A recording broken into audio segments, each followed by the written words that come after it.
Les mots s'envolent avec nos voix. Balzac, Hugo chante pour toi. Des romans à perdre le souffle. Dans l'ombre ou dans le jour, tout neuf. Flaubert et son aimable vers. Okay, so I gotta ask, you think you really know Les Misérables? Like, yeah, everyone loves the music, the characters, that whole heart-wrenching story. It's such a classic. It really is, but it kind of keeps me up at night sometimes. Yeah. Like how much do we really know about the guy, the mind behind that whole world? That's an interesting question. And it's Victor Hugo, obviously. Yeah. So today we're taking this deep dive into his life, and let me tell you, this guy, he was so much more than just the Les Misérables guy. It's true. Les Misérables is obviously iconic, but it's really just one piece of this huge, colorful, you know what I mean, like a giant mural that is Victor Hugo's life. Yeah, and that's what's so mind-blowing when you really start digging into all this stuff. So this deep dive is about going beyond the one famous book, right? We're going to uncover the passions, the scandals, and just the pure creative energy of this guy. He had so much going on.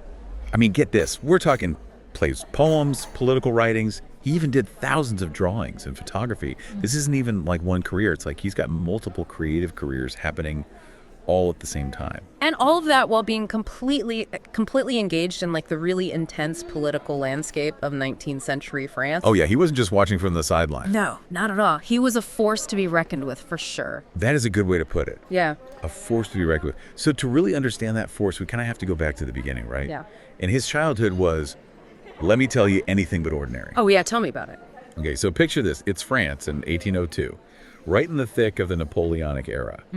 His dad was a military man, obviously, and his mom, she sounds like she was a real character from everything I've read. But here's where it gets interesting. They moved around constantly. Really? Oh, yeah. They were all over the place, from Naples to Spain. They even spent some time living in this former monastery in Paris. Can you imagine? Oh, I bet there were stories there. The stories those walls could tell, right? Exactly. And you can really see how all these early experiences really left a mark on young Victor.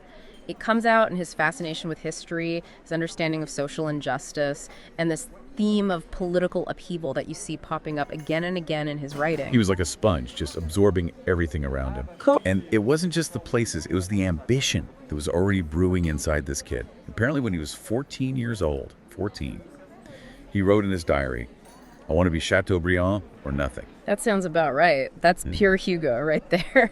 Even at that age that drive this, unwavering belief in his own potential, it fueled his entire career. Yeah, he was going places, that's for sure. So we've got this kid, he's ambitious, he's absorbing all this cultural and political chaos. But the thing that really gets me is that he didn't limit himself to just one way of expressing himself. Like most people do one thing right. This is where my mind was blown. The man created over 4,000 drawings. And these weren't just doodles. These were intense, almost haunting images. I love that, his drawings, they give us this peek into his inner world. And what's really fascinating is that they were never meant to be seen by anyone else. They were intensely personal. They explored themes of darkness and light, and you can really see his changing political views reflected in them. It's like he's got this whole other side to him, this whole visual language that he's developing at the same time that he's writing. Yeah. And it makes you think, if he was so drawn to visual art, what about photography? Which, let's be real, wasn't exactly a common thing back then.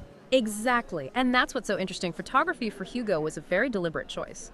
It was a way for him to shape how the public saw him, especially later on during his exile. He and his son Charles, Charles actually became quite a skilled photographer themselves, and they would stage these really meticulous portraits presenting Hugo as this dignified, even defiant figure. It was visual activism in a way. Visual activism, I love that. Okay, so we've got this image of Hugo as this artistic powerhouse, this man of, intense vision and ambition, but he was also a man of great passions. And when I say great passions, I mean it. And sometimes those passions, let's just say they spilled over into his personal life, which led to more than a few scandals. But his marriage was a long one, and from the outside it seemed pretty stable, but it definitely had its complexities, if you know what I mean. He was known to have relationships outside of his marriage. Juliette Drouet, for instance, was a very important person in his life. Juliette Drouet, his muse, his confidant, right? She even followed him into exile, which we'll talk about more later. And it wasn't just her. There was also Léonie Daunet, who he actually continued to support financially even after their relationship ended. And this is where things get really interesting. Because it's here that we begin to see the contradictions between Hugo's personal life and his very public stances on social issues. While he was a big advocate for women's rights in his writing and often challenged social norms through his own actions, his personal life sometimes painted a bit of a different picture. Yeah, it's kind of a do as I say, not as I do situation. Yeah. But to be fair, this was a time when just the idea of women's rights was a hot topic. Yeah. It makes you think, though, right? It does. Okay, before we get too lost in the drama of Hugo's love life, let's switch gears for a minute and talk about his other great passion, politics. And this is where things really start to heat up. Hugo's political life is really interesting. It's like the study in how much a person can change. He started out, believe it or not, as a royalist. Wait, really? That just seems crazy considering how we think of him now, this champion of the people. I know, right? But it shows you how much he changed and how much he grew throughout his life. Like in his younger years, his views were mostly shaped by his family. They were royalists too. But as he got older, as he saw more of the world, the struggles of the poor, the injustices that the monarchy just let happen, his views really started to shift. So when did this big political awakening happen for him? Was there some kind of event that made it happen? The 1840s were a really important time for him. He was actually made a peer of France by King Louis Philippe in 1845. Hold on. They gave him a position in the government. That doesn't seem like something a revolutionary would do. It's true. It's kind of a contradiction, but it shows you how complex Hugo was and how complicated the political scene was back then. He was already a celebrated writer. People looked up to him. He was seen as someone who could bring people together. But within a few years, he became a leading voice for the opposition. You can see it in his early speeches, those ones he gave in the Chamber of Peers. He was really concerned about social justice, especially abolishing the death penalty. And he was so moved by the suffering of the poor, and he wasn't afraid to use his position to speak out against how they were treated. He thought it was inhumane. Then 1848 came along and everything changed. The revolution, it was a crazy time in France. I mean, the monarchy was overthrown. They started a republic. It was huge. And Hugo was right there in the middle of it all. He was elected to be a part of the National Assembly, and his speeches got even more powerful. There's one in particular, his famous speech on misery. He actually said that poverty could be eradicated, completely gone. He really said that? Yeah. That they could get rid of poverty altogether. Even today, that sounds like a radical idea. It definitely was radical for the time, but that's what made Hugo so different. He didn't accept that poverty was just the way things were. He thought it was a problem. Society created a moral failing. He truly believed it could be solved through education, through giving people economic opportunities, and by creating a fairer system of laws. And he wasn't afraid to shout it from the rooftops, even when it made him unpopular. So this guy was basically a one-man revolution. He was a huge pain in the neck of the powerful people, that's for sure. And all that outspokenness eventually got him into big trouble. When Napoleon Bonaparte's nephew, decided to take over in 1851, declared himself Emperor Napoleon III. Oh, yeah. I remember this from history class. It wasn't exactly a peaceful transfer of power or anything. Definitely not. Hugo was totally against the coup, and he said so publicly about Napoleon III, which took some serious guts because Napoleon III was not someone you wanted to cross. So what happened to him? Did they throw him in jail? Exile. He had to leave France. He went to Brussels first, then ended up in the Channel Islands. He spent the next 19 years of his life there. 19 years. Wow, that's longer than some people's careers. I can't even imagine being told I had to leave my country for that long. It must have been awful for him. It was a very lonely time for him. He missed France terribly, and all he wanted was to come back. But the crazy thing is, being exiled didn't make him quiet. It actually made him louder. It fueled his creativity, and his activism made his writing against Napoleon III's regime even more powerful. So he was like, oh, you think you can silence me? Just watch. Exactly. And you know what? It was during this time in exile that he wrote Les Misérables. It's a novel that's all about the injustices of society, how the poor and the forgotten are treated. It's almost like being forced to be an outsider himself made him understand those experiences even more deeply. It's pretty incredible to think that one of his most famous books came out of such a difficult time in his life. It's true. And it wasn't just Les Misérables. His exile was an incredibly productive period for him. He wrote all the time against the death penalty campaign to have it abolished across Europe. He even spoke out against how the British and French troops destroyed the Summer Palace in China. He called it a barbaric act of imperialism. Okay, so let me get this straight. He's writing Les Misérables, campaigning against the death penalty, calling out imperialism, all from this tiny island in the English Channel. The man was unstoppable. He was on a mission, and he knew that his words could reach people all over the world. He truly believed he could make the world a better, more compassionate place, and he was determined to use his voice to do it. It's actually kind of inspiring. So Yeah. he's stuck in exile for almost 2 decades, but he does finally get to go back to France, right? Tell me it's a happy ending. Oh, it is. In 1870, when Napoleon III's empire fell, Hugo was finally free to return to France. I bet they threw him a parade. It was pretty much a national party. Everyone was thrilled to have him back. He was treated like a hero, a symbol of standing up to tyranny, a champion of the Republic. That's when he gets the nickname the Olympian, right? Yep, that's the one. He was a legend in his own time. The Olympian? Yeah. I mean, come on.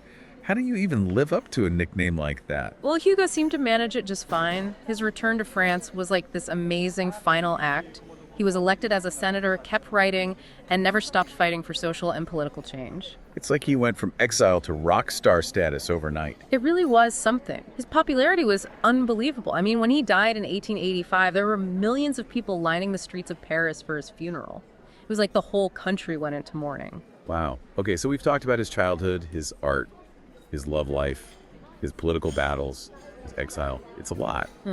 But the thing that really sticks with me is this image of Hugo as a visionary. Didn't you say he had this like almost prediction of a unified Europe? He did. It's pretty amazing, actually. Decades before the European Union was even a thought bad, Hugo was already talking about a United States of Europe. He gave this incredible speech at the International Peace Congress in Paris in 1849, and he argued that a unified Europe was the only way to stop future wars and create a better world, a fairer world. He was way ahead of his time. Totally. And get this, he even planted an oak tree in the garden of his home in Guernsey. He called it the Oak of the United States of Europe. See, that's what I'm talking about, those little details. Like a little time capsule, Yeah. a piece of history. It really shows you how much he believed in humanity, how much he believed we could overcome our differences and create a better future.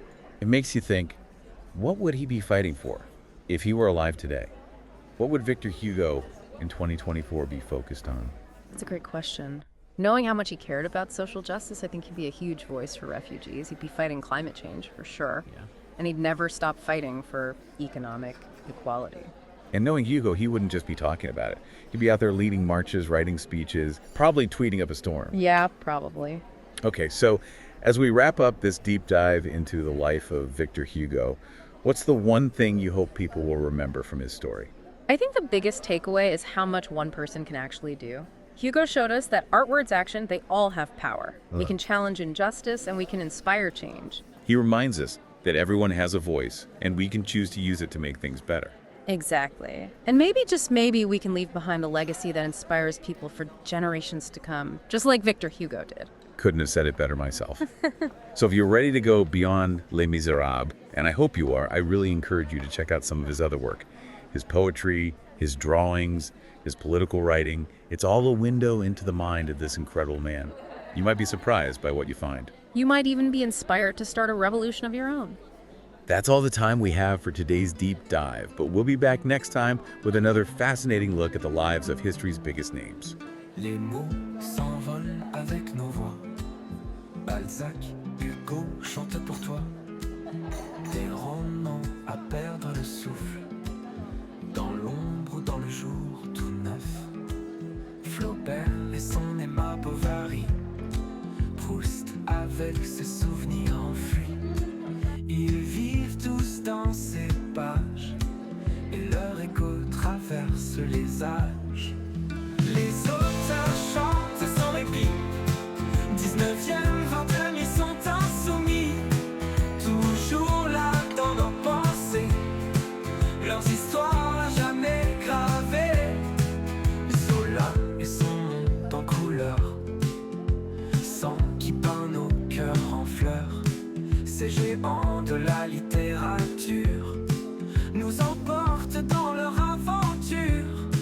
Maupassant et ses nouvelles courtes, Colette au récit riche et brut.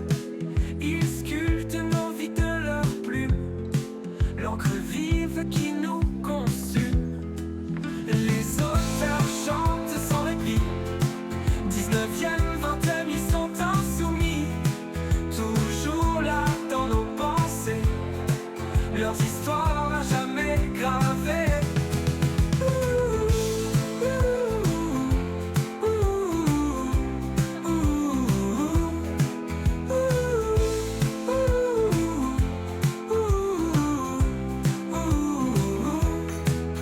Nos passants et ses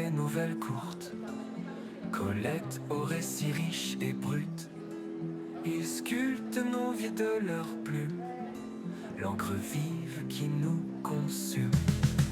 Les auteurs chantent sans répit, 19e